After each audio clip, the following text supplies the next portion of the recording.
Peggy 18. In this 4-part series, get an inside look on the making of one of the most anticipated titles in gaming history. This is Inside Assassin's Creed 3.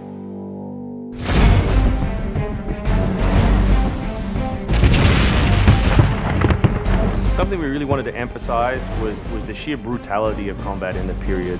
We've all seen the paintings of the Revolution, and death is glorified, death is angelic, but it wasn't that way on the battlefield. It was a brutal conflict.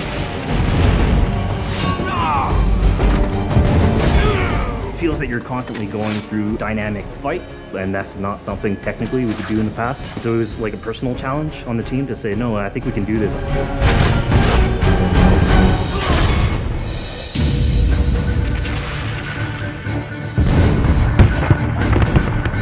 These armies are filled with different types of weapons. So, you have everything from muskets, you have grenadiers, you have guys with boarding axes. Being shot by a musket would be an awfully painful way to go. The caliber size of the ball was at least 3 or 4 times as large as anything that any modern military is using today. After the muskets were discharged, they would charge with their bayonets. What basically is a giant spear, and he has every intention of running that through you. They would shoot and then they would march, and that hand-to-hand combat was really brutal. And whether it's people using a bayonet affixed on the end of a musket, a small hatchet, this is a kind of killing that is very mano a mano.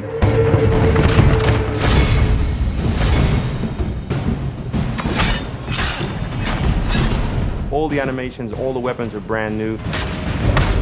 It was interesting to start on a new style of fighting that is much more close and aggressive.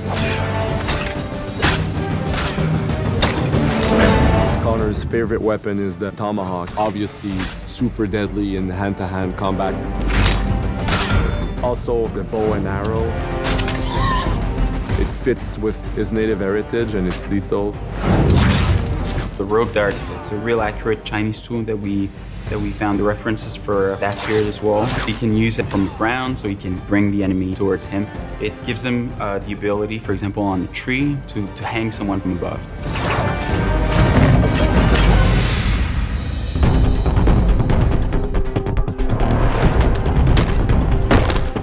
In Assassin's Creed 3, the one thing that we decided to do is to revamp the fight system from scratch.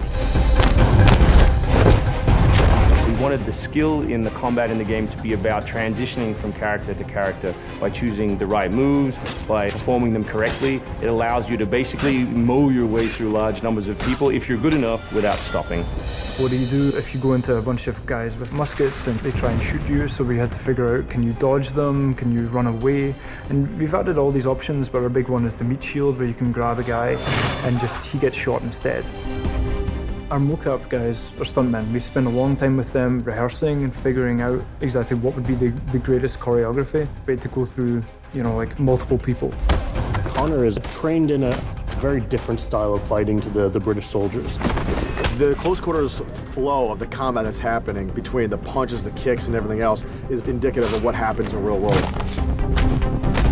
I'm very impressed by the moves that they do. It's cool to see push kicks and axe kicks and different sort of takedowns that are done correctly and very believable when they're done. Right hand right, punch to the face, boom, to the throat, to the groin, finish with boom.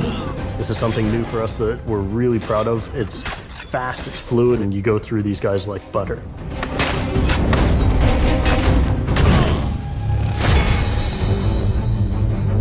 Connor is essentially the first guerrilla fighter. He's someone whose goal is always to move behind enemy lines, to pick off his target, and to escape.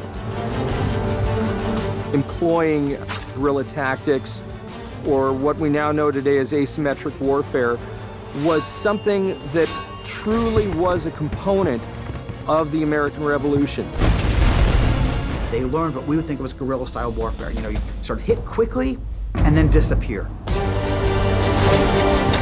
American tactics were really frowned upon by the British because the Americans did adapt the tactics that were used by the Native Americans from the French and Indian War. The first big battle at Lexington and Concord takes place on a New England town green. And as the soldiers march back to Boston, they are marching along a dirt road lined by stone. You know, it's not the most effective strategy wearing your bright red coat and march through the woods while some farmer's trying to shoot at you.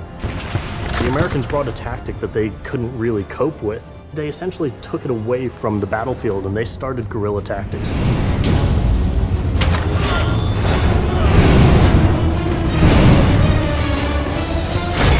Next time on Inside Assassin's Creed 3, the hero behind the war. Connor is the hero of the American Revolution. He's a bit more like Dirty Harry. Connor is the current-day Special Forces soldier. Silent, stealthy. He's fighting for freedom and he's fighting against tyranny.